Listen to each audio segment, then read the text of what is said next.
நம்ம என்னன்னா சந்திக்கிறதே ரொம்ப அபூர்வம். ஏதோ ஒரு காலகட்டத்தில் நம்ம சொந்தங்களை சந்திக்கும் போது மனம் விட்டு நம்மளுடைய பிரச்சனைகளையும் நம்மளுடைய வளர்ச்சியும் பேசுறதா இருக்கணும்ன்றதான் என்னுடைய கோரிக்கை. ஏன்னா நம்ம சமூகம் தான் எனக்கு தெரிஞ்சு தெய்வத்துக்கு நேரடியான தொடர்புள்ள ஒரு சமூகம்.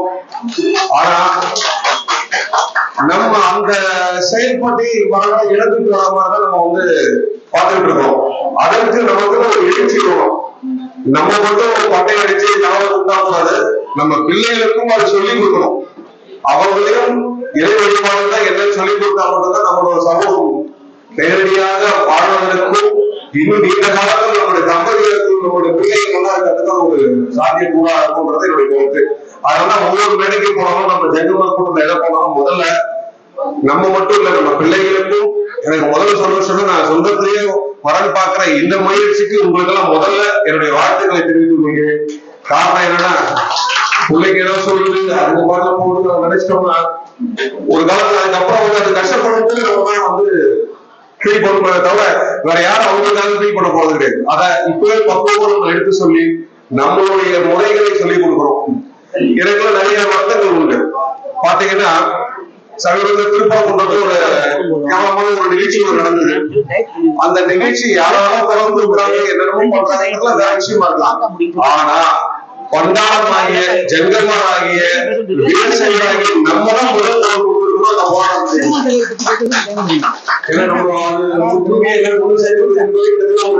ஓடிச்சு. அது எப்போ சேர போகுதுன்னு தெரியல. ஏன்னா ஒரு விஷயம் நம்மளுடைய சக்தி நமக்கு புரியல. இதை தாண்டி எல்லா ஊர்களையும் நம்ம ஜெங்கமர் நிறைய பேர் இருக்கிறாங்க. ஒரு தொகுதியை நிர்ணயிக்கிற அளவுக்கு ஒரு சதவீதம் இருக்கிறவங்க இருக்கிறாங்க. ஆனா யாருமே தன்னை ஜெங்கமர் அடையாளம் காட்டிக்கிறதே இல்லை. அதுதான் அது ஏன்னு எனக்கு தெரியல. அதுதான் புறவரத்துல செட்டியா இருக்கிறாங்க, முதலியா இருக்கிறாங்க, வேற நோய் காசு சொல்றாங்க. அப்புறம் நான் நீங்க என்ன சாப்பிடுற ஜெங்கமர் 500 நாலு ஜெங்கமர் என்னையே முன்னாடி சொல்ல மாட்டேன்றாங்கன்னா அப்படி ஒரு அந்த பக்கம் போனா பண்டாரம் சொல்றதே கிடையாது. எனக்கு கேள்வி பண்றாங்கன்னு பண்டாரம் சொல்றது கிடையாது.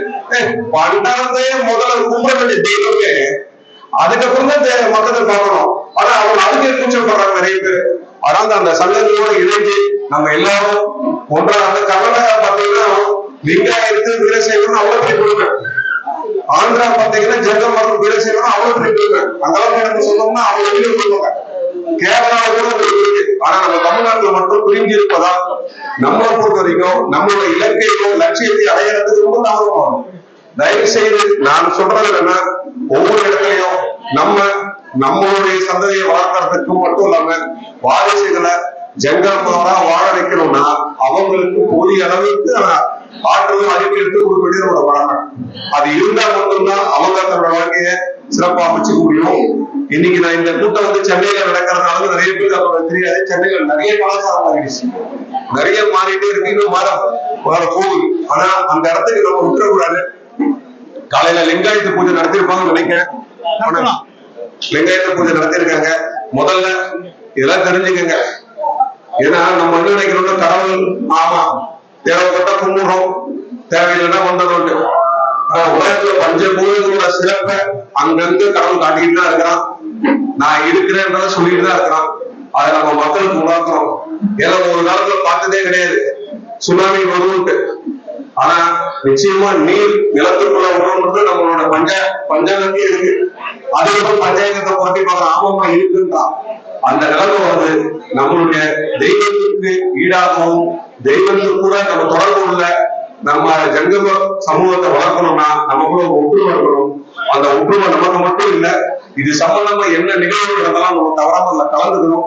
அதே மாதிரி நம்மளோட குழந்தைகளுக்கு தெய்வ பக்தி சொல்லி வளர்த்தா நிச்சயமா இனி வருங்காலங்கள் நல்லா இருக்கும். இன்னொரு சந்தர்ப்பத்தில் நிச்சயமா கூட இன்னும் அதிகமா பேச நான் கடமைப்பட்டிருக்கிறேன். இந்த வாய்ப்புக்கு நன்றி. மேடையில் அமர்ந்திருக்கும் அகில இந்திய ஜங்கம் முன்னேற்ற சங்க நிர்வாகிகளே மற்றும் பல்வேறு மாவட்டங்களில் இருந்து இவ்விழாவை சிறப்பிக்க வந்திருக்கும் ஜங்கம குல தலைவர்களே, திரு பெப்சி சிவா அவர்களே, நண்பர்களே, அனைவருக்கும் எனது வணக்கம். இங்கு சிறப்பாக நடைபெற்றுக் கொண்டிருக்கும் 11ஆம் ஆண்டு துவக்க விழாவிற்கு சேலம் மாவட்டம் ஆத்தூரை சேர்ந்த ஆத்தூர் ஜங்கம் சமூக நல சங்க உறுப்பினர்களை, நிர்வாகிகளை அழைத்து கௌரவித்ததற்கு தலைமை கழக தலைவர் மற்றும் செயலாளர் மற்றும் திருப்பூர் கனக சபாபதி ஐயா அவர்களுக்கு என் மனமார்ந்த நன்றியை தெரிவித்துக் கொள்கிறேன். நன்றி, வணக்கம்.